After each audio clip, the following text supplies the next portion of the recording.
राधे राधे दोस्तों, आज की कहानी बहुत ही मजेदार होने वाली है, इसलिए कहानी को पूरा जरूर सुनिए। एक बनिया परदेश में व्यापार करने के लिए जा रहा था। उसने मोहरे की थैली कमर के नीचे बांध रखी थी। जैसे ही जंगल से गुजरने लगा तो तीसरे पहर ठगों ने उसे घेर लिया। लाठी को हिलाता हुआ ठगों का मुखिया कहने लगा, सेठ जी, हम तो आपके पास आ रहे थे। हमारी छोटी बेटी का ब्याह है, 6 दिन बाकी है, मुझे उधार रकम चाहिए। सेठ ने सहज भाव से पूछा, आपको कितनी रकम चाहिए? ठगों के मुखिया ने कहा, जितनी आपके पास हो उतनी दे दीजिए। सेठ तो पहले ही समझ गया था कि वो ठगों के फंदे में फंस गया है। मोहरे तो अब देने ही पड़ेंगे। ठगों के पास लाठियां हैं, पर उसे तो अपनी बनिया बुद्धि से सामना करना पड़ेगा। मुस्कुराते हुए कहने लगा, अच्छा हुआ कि परदेश का चक्कर बच गया। मैं तो उधारी के धंधे में निकला हूँ। शगुन भी अच्छे हुए हैं। कुछ गिरवी रख सकते हो तो गिरवी रख दो। ठगों के मुखिया ने चौंक कर कहा, गिरवी तो मेरी जीभ है, कहे तो इसे काट कर दे दूं। सेठ ने गर्दन हिलाते हुए कहा, नहीं नहीं, काटने की जरूरत नहीं है, ये तो मुंह में ही शोभा देती है। फिर बनिए ने चुपचाप मोहरों की थैली निकाल ली और गमछे पर मोहरे खाली करते हुए कहने लगा, सिर्फ एक मोहरे खर्च के लिए रखूंगा। ठगों के मुखिया ने प्रतिष्ठा रखने के लिए शराफत भी दिखाई। क्यों सेठ जी, एक ही क्यों, 2 रख लीजिए। बनिए ने मुस्कुराते हुए फिर कहा, बनिए का बेटा हूँ, ना बेकार ब्याज क्यों गंवाऊं। ठगों का मुखिया बड़ा ही खुश हुआ। ऐसा उधार बनिया तो आज तक ना देखा और ना सुना। उधर बनिया भी खुशी खुशी मोहरे गिनने लगा।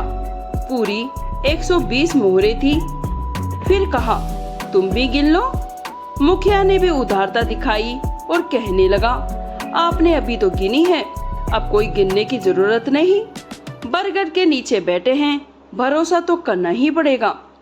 फिर बनिया कहने लगा, हाँ ये बात तो सही है, पर एक बात तो करनी ही पड़ेगी। किसी की साख डलवाए बिना मैं कभी उधार नहीं देता। साख डलवाने की तकलीफ तो करनी ही पड़ेगी आपको। संयोग की बात ऐसी बनी, इतने में एक खरगोश पास से गुजरा। ठगों ने मुखिया ने जड़ कहने लगा, इस भीड़ बड़े जंगल में और साग तो कहाँ से लाऊं? इस खरगोश की ही साख लिख लीजिए। बनिया तो कहते ही मान गया। खुशी प्रकट करते हुए कहने लगा, कोई बात नहीं, खरगोश से बढ़िया साख और किसकी हो सकती है। इतना कहकर बनिए ने बही खाता खोला और 120 मोहरे का हवाला देते हुए उसने मुखिया का नाम लिख दिया और उसके गांव और पता भी लिख दिया, जो कि एकदम गलत था। अंत में जोर से बोलते हुए बही में लिखा, साख एक खरगोश की। उसने मोहरे मुखिया को संभला दी और राम राम करने के बाद चारों ठगों ने अपनी राह ली और बनिए ने अपने गांव की राह ली। घर आकर सेठानी ने उसने कुछ नहीं छिपाया, सारी बात जो की तो बता दी। वक्त जरूरत पर वह राजा को भी उधार देता था। सभी दरबारी उसी से परिचित थे। राजा से उसने इस बारे में कुछ चर्चा नहीं की। ऐसी मूर्खता का नमूना बताए तो कैसे बताए, और बताए भी तो क्यों बताए।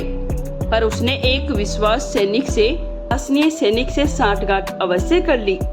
वे सैनिक उसकी हवेली पर 2-3 चक्कर लगाता ही था। सहयोग बनना हो तो किसी से पूछकर नहीं बनता। वो ही चारों ठग एक दिन बेश बदलकर बनिए की हवेली में 1000 मन बाजरे का सौदा करने आ गए। ठगों के मुखिया ने बताया, हम लक्की बंजारे के मौसेरे भाई हैं और यहाँ से 20 कोस दूर रहते हैं।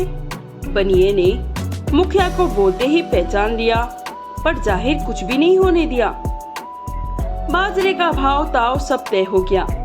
बनिए ने फिर कहा, आप 2-3 जगह भाव का पता कर ले तो अच्छा रहेगा, तब तक मैं रुपए का इंतजाम कर लेता हूँ। लक्की बंजारे के मौसेरे भाई को कौन नहीं जानता। ठगों के मुखिया ने बनिए के कहने पर हामी भरी और साथियों के साथ बाजरे का भाव पूछने के लिए चला गया।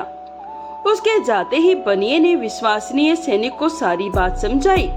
वो सैनिक थोड़ी ही देर में अपने 5-7 आदमियों को लेकर हवेली के भीतर छिप गया। कुछ ही देर बाद ठग वापस आए। भाव की रजामंदी जतलाकर बनिए से कहा, मुझे मंजूर है।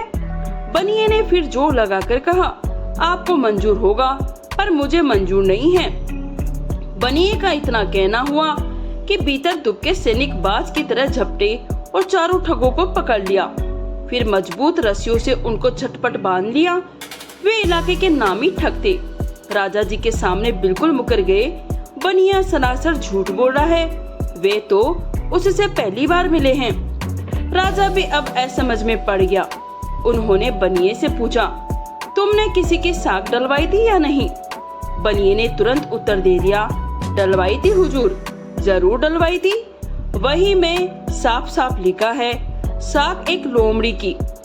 मुखिया के तीनों साथी एक साथ बोल उठे, अंधाता, बनिया तो सरासर झूठ बोल रहा है। ये लोमड़ी कहाँ से आ गई?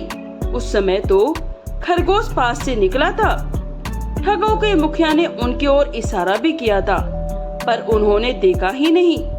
बनिया को झूठा साबित करने के लिए वे राजा के चेहरे की ओर देख रहे थे। तब तक बनिया बही खोलकर राजा के सामने जा खड़ा हुआ और कहने लगा, ये तीनों बिल्कुल सच कह रहे हैं हुजूर। ये देखिए, बही में साफ साफ लिखा है, साख एक खरगोश की। बाकी सारी बातें लिखी हुई है। गलती माफ करे अंधाता, जबान थोड़ी उलट गई थी। खरगोश के बदले लोमड़ी का नाम निकल गया था।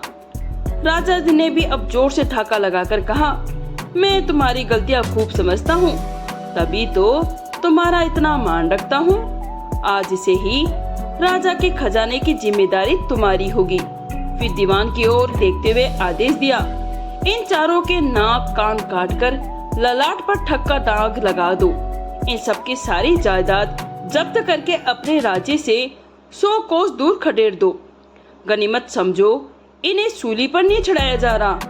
राजा ने इतना कहा तो ठगों के मुखिया ने सूली की खातिर बहुत हाथ पैर जोड़े। कहा, नाक कान काटने से बेहतर हमें सूली पर चढ़ा दे महाराज। पर राजा तो नहीं माना, सो नहीं माना।